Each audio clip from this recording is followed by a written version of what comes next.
Union or non-union voiceover? Facts versus fiction. Well, hello there, and welcome back to the VoiceOver Blueprint YouTube channel. My name's Mike Hathcote. I'm a full-time voice actor. Today we're going to discuss union versus non-union, because if you've been doing this a while, you've probably taken a few classes, maybe gotten a few jobs, or maybe you're at the very beginning of your journey and you're just kind of exploring the voiceover industry. And you've come across one of the most confusing topics that there is out there, and that is union or non-union. Which way should you go? Should you join the union right away, or should you stay non-union for a while? Is one better than the other? Does it affect how much money you can earn? Or does it affect the kind of jobs that you can take? So if you've been Googling this, you've probably gotten, 10 different opinions from 30 different places, and none of them is clear. So what we're going to do today is I'm going to break it down in the pros and cons for each one of these so that you have a clear roadmap so you can make this decision from a better place. Okay, first I want to talk about what the union is. Now, if you've been looking into this at all, you've probably come across the term SAG-AFTRA. And SAG-AFTRA is the name of the voiceover union.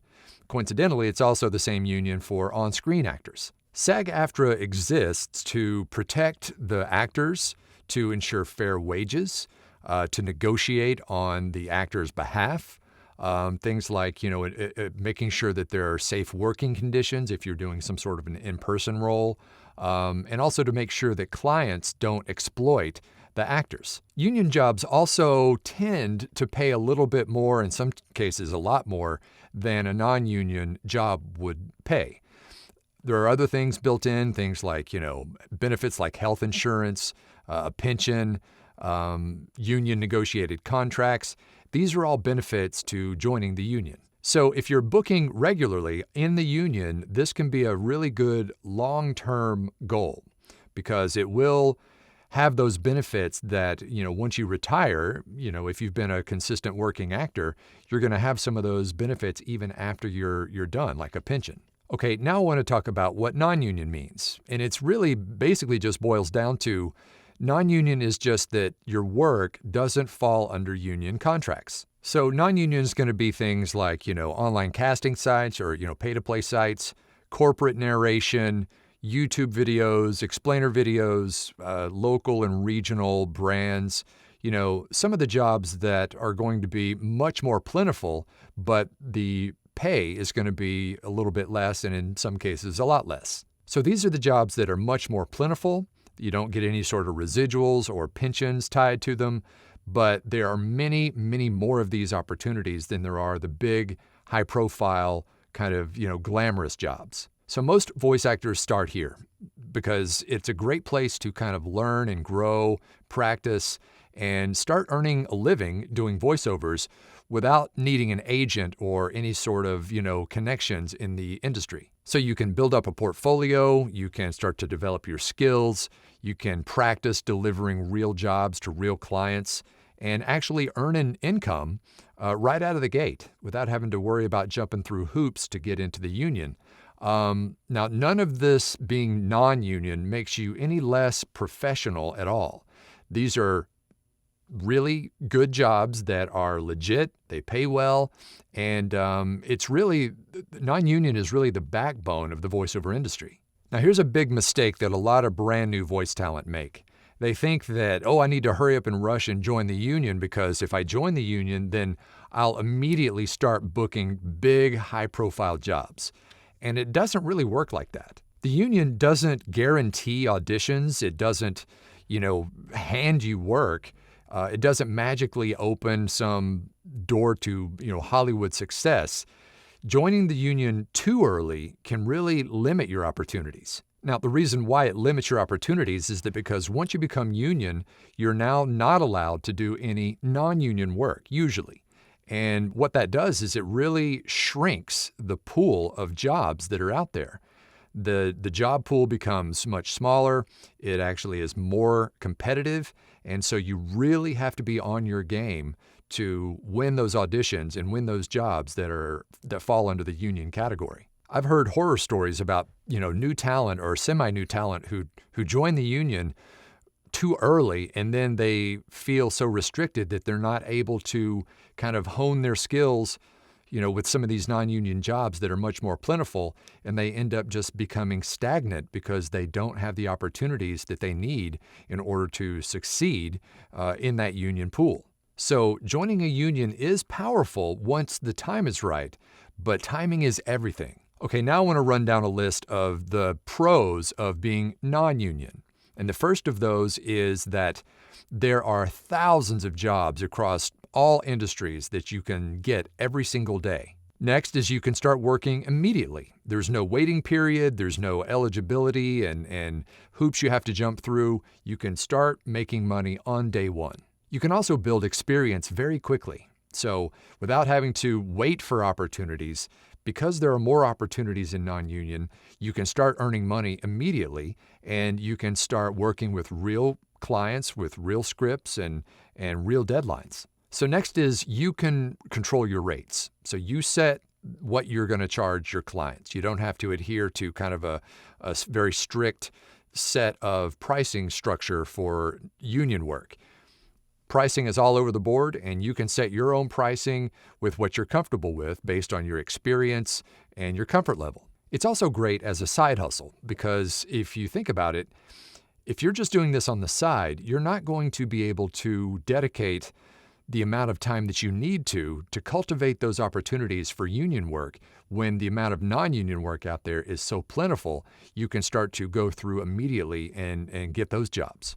This is why 99% of new voice actors start with non-union, because it helps you kind of build momentum. You can start to build confidence, you can build up your income, obviously, and you can really create a good foundation for your business to move forward. All right, so that we're fair, I want to talk about the pros of joining the union. And the first of those is there is rate protection. So not only in the amount, but as far as usage. So you're not going to run into anybody just, offering, a $50 national commercial. You're going to get paid what the union or the scale is for that kind of a commercial. The next pro for being in the union is residuals. And now this is just like it sounds. It means that not only do you get paid right up front for the job, you're also going to get residual income past that, depending on how the contract was negotiated. The next pro for being in the union is that the access to bigger, higher profile, more glamorous jobs like, network commercials or major animation studios, video games and AAA video games, those are going to be opportunities that are only going to be in the union. So if your goal is those kinds of high profile jobs, it's okay to start with non-union, but that switching over to union should be something that is in your long-term future if that's where you want to end up. The next pro for being in the union is benefits. Things like health insurance and pensions. Those are things that you can't necessarily get if you're non-union, even though NAVA, the National Association of Voice Actors, already has a health insurance plan that's in place that if you're a member of that, you can still get insurance even if you're non-union. But there is a much more robust opportunity for benefits if you are in the union. And the last pro to being in the union is that the union has your back. So if something were to go sideways with a contract or whatever, then the union steps in and actually goes to bat on your behalf to make sure that whatever the problem is, it gets solved. And they are always kind of in your corner and making sure that you're not getting screwed. Okay, so I wanted to talk about facts and fiction here. And one of the fictions to non-union is that it's low quality work. And that is definitely not the case. I've been doing this forever, and I've been non-union forever, and I've gotten very high-profile jobs, even though I'm non-union. So you're not going to only get kind of those low-end, kind of cheap or scammy jobs. They're out there, but there are also very well-paying jobs that you can get when you're non-union. There is just no limit to the amount of fantastic work that you can get, even if you're non-union. Even things like, Fortune 500 companies or high-budget video games and, regional, even national commercials still hire non-union. I get auditions for them every single day. So just because you're non-union, that doesn't mean that your choices are limited. In fact, quite the opposite. You can really do very well as a non-union voice actor. So as a general rule, union is going to be a little bit higher profile, and non-union is going to be really just higher volume, meaning much more opportunities. Okay, so which should you choose? Well, if you're a beginner, 99% of the time you should choose non-union at the start. And the reason why is because it gives you time to kind of build up your skills and time to practice. You can actually learn where the opportunities are, and you have a lot more flexibility. Then once you've kind of had the time to build a very strong portfolio, lots of credits, consistent clients who are giving you work pretty regular, solid performance technique, which, once again, that all goes back to coaching and training and getting all that set aside while you're actually non-union.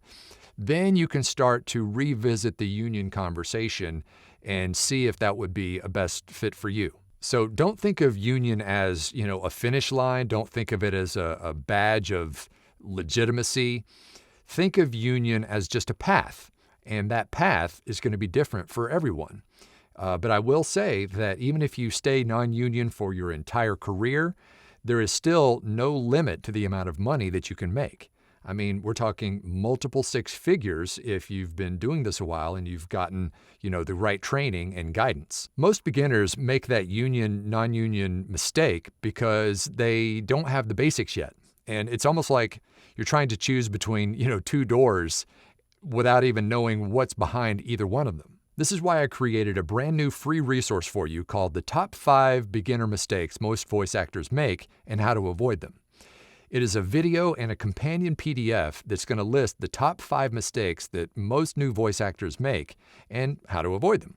So if you want to grab that for free, just click on the link in the description and pin comment below. You can download the video and the PDF, print it out, throw it on your desk. That way you'll have it and you can learn how to avoid those mistakes. At the end of the day, union versus non-union, it's not a battle. It's not a political choice. It's simply a matter of where you are in your journey. If you're brand new, I highly recommend starting non-union. And if you want to later on transition to union, then you're free to do that. But I would advise at the beginning, learn all you can, get good training, then that will set you up for that decision later on down the road. Both union and non-union can be highly fulfilling, they can be highly profitable, and they can both be part of a long and healthy career. It's going to be up to you to decide which path is the right choice for you. I really hope this conversation about union versus non-union has helped you untangle some of the questions you might have had. And down in the comments, let me know if you have any additional questions. And if you are non-union, are you planning on going to union, or are you just fine staying non-union, kind of like I am? Also, if you appreciate this kind of content, feel free to like and subscribe and hit that notification bell down there so you can get these videos as quickly as they drop. Also, one of the best ways to get into voiceover quickly with no experience is through audiobooks. So if you want a step-by-step guide on how to actually start working in audiobooks to break into voiceover, then check this out.